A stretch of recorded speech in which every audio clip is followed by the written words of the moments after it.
Thank you and welcome to this week's show. The Huskers come up short against the Fighting Illini on Saturday, 41-23. And Coach, you said after the game you were embarrassed by the performance. It had to be a disappointing day for you and the entire program.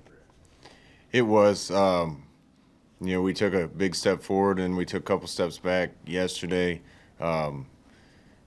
Usually when you win, like we did against Penn State, things aren't quite as good as you think, but you feel good. Sometimes when you lose, things aren't quite as bad as it seems, and people are hurting over this, but we're going to respond. Time for our Ask the Coach a Question segment brought to you by U.S. Cellular. Craig in Scottsbluff says, Coach, it seemed like we had some receivers open downfield. Is that what I saw? Was it running the wrong routes? Quarterback's not picking up the right guy? What was that? Our timing's just off. We're playing a lot of young players on offense. That's not an excuse, but we got to get the timing to make sure those throws are on time. And we did have some guys open and didn't get them the ball. And we got to be able to throw the ball downfield better as an offense to open everything else up. Craig, appreciate the question. Reminder, you can text Coach a question for next week's show thanks to our partner, U.S. Cellular, the official wireless partner of the Huskers. We're back to jump into first quarter action of the High Bid Husker Football Show next. We are back on the High Bid Husker Football Show. Time to jump into first quarter action of the Huskers game against Illinois. Nebraska wore the All Blacks, their alternate uniform for the year. Coach, I want your thoughts on this opening play of the game with Luke McCaffrey. What did you see on the sideline?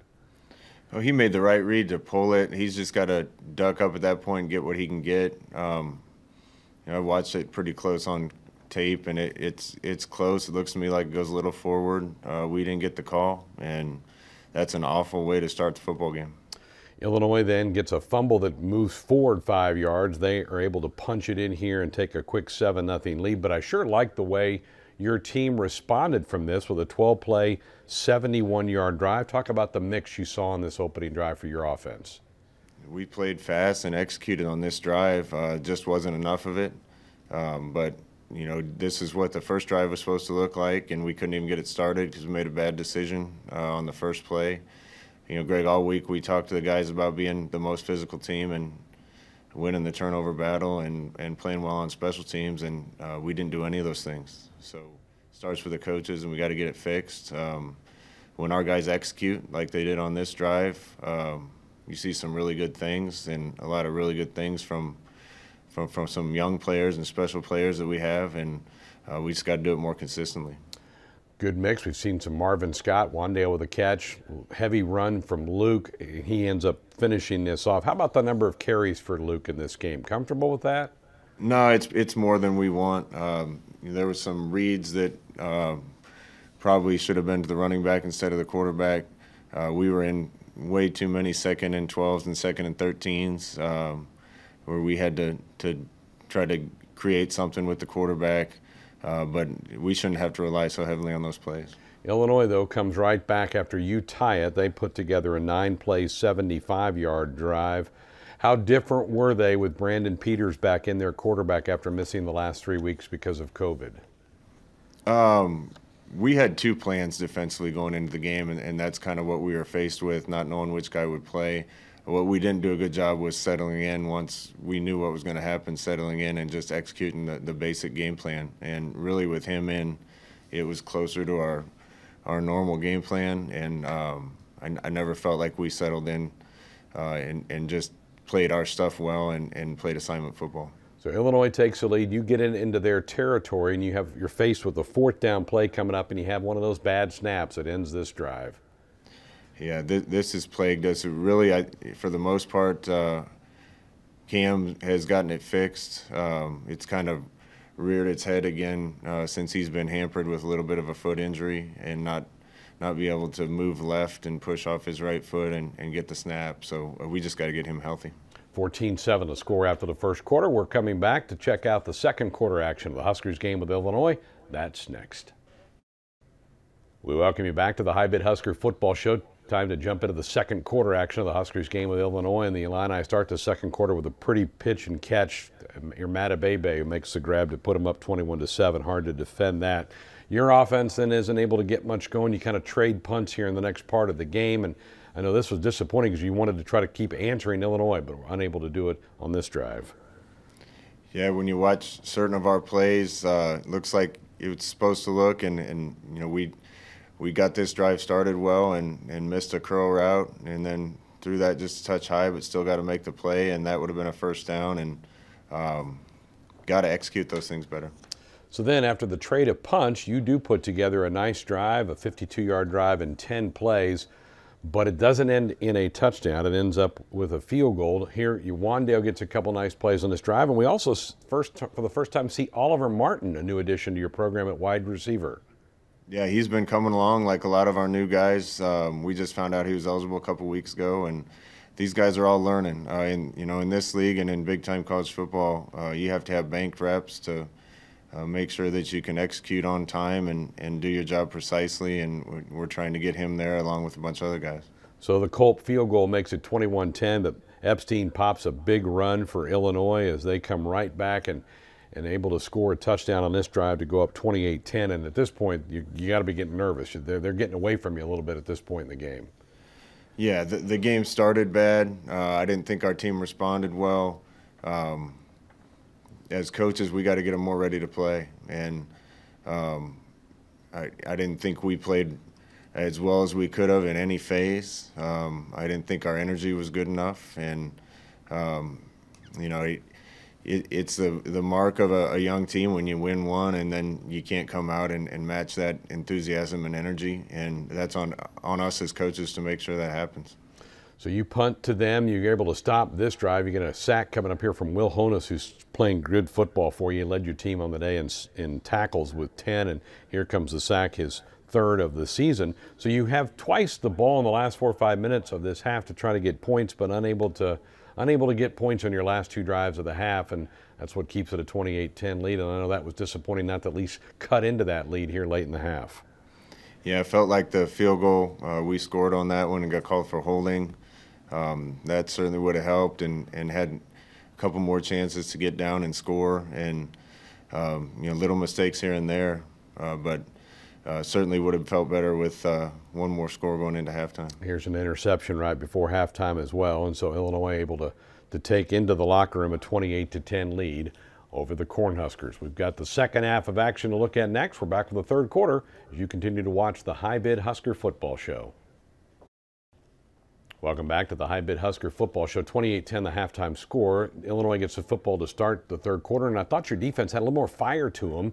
You get a 3 and out, but then the punter recognizes there's nobody around him, and he takes off and gets a first down to keep this drive alive. I know this was a huge part of the game right here to start the second half.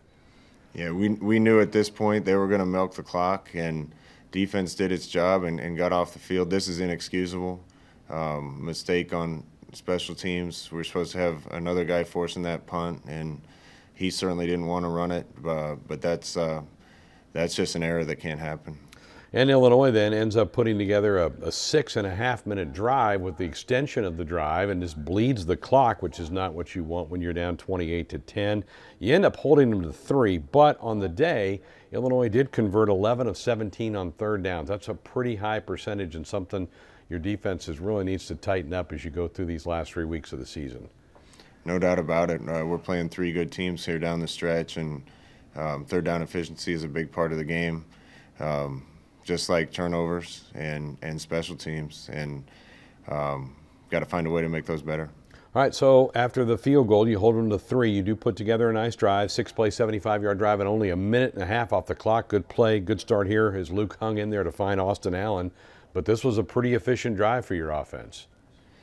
Yeah, at times we look like we're supposed to look, and then we'll make a mistake here or there. I tell you what, Wandale is a special player.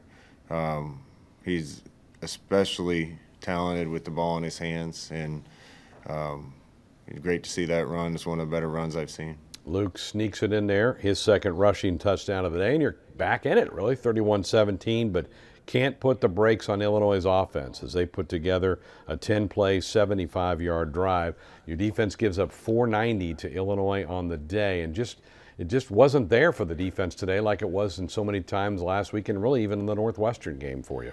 Little mistakes like that, not being assignment sound and playing a running back instead of a quarterback and giving up a play here or there. They put the ball on the deck, and we didn't have enough hats to get there to get it.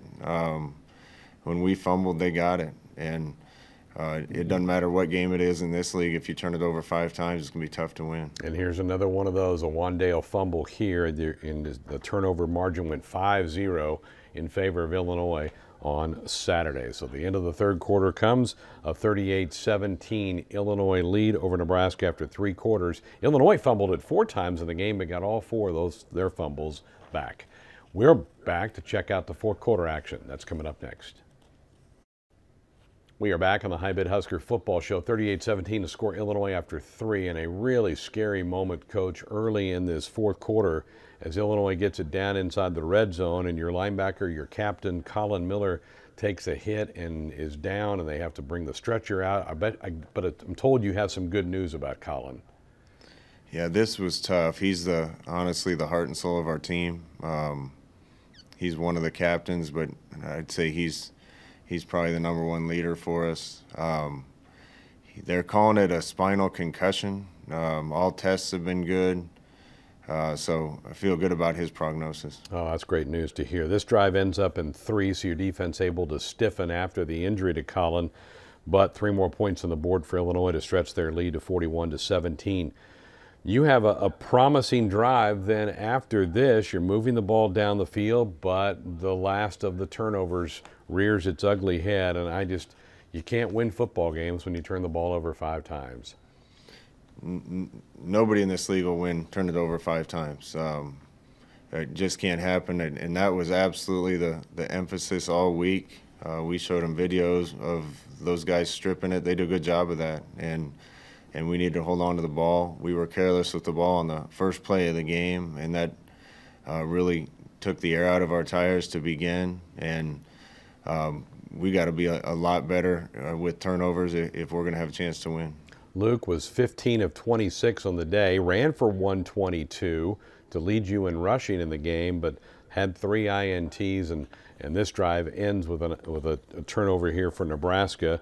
And at this point in time, Illinois is just trying to run some clock on you and finish it out as here comes on the 4th down play, Luke trying to force it down the field, make something happen, picked off in the end zone by Illinois' linebacker, Jake Hansen. So Illinois comes back, gets the football. They don't do much with it. And then you do give Adrian Martinez a series late in this game. How did you feel like he competed when he got his chance in the fourth quarter? I thought he did a good job. Came in and ran it well, made a couple throws down the field. Threw a touchdown for us. Can't say enough about him and how he's handled the situation. And hopefully he'll be ready to go if we need him. And like I've always said, we're going to play the guy that gives us the best chance, and we'll see how practice goes this week. Here's the touchdown to Levi Falk. He had 2 guys in the area. They both kind of battle for it. Xavier Betts also in there, but Levi grabbed it for the touchdown. You do go for 2. Unable to convert the 2-point conversion. At this point, it's a 41-23 game, and that ended up being the final of the Huskers matchup with Illinois. When we come back, we'll check out our Sounds of Saturday, brought to you by Hy-Vee. Again, those were our Sounds of Saturday, brought to you by Hy-Vee. Okay, Coach, short week, Black Friday game with Iowa. What's the message to the guys to just kind of flush it and get ready to go for the next one? We got to flush it fast. That's an effort and performance that I don't want to see repeated. In this league, if you play well, you're going to have a chance to win, and when you don't play well, you're going to get beat. We need our team to respond. Still really optimistic about the talent we have on this team as we keep developing and growing it. And despite an awful performance yesterday, feel good about where we're going, and we need to play better on Friday. All right, have a good week. We are back next week here on the High Bid Husker Football Show to check out the action between the Huskers and the Hawkeyes. My thanks to the entire Husker Vision crew and to you for watching, inviting you to join us again here next week.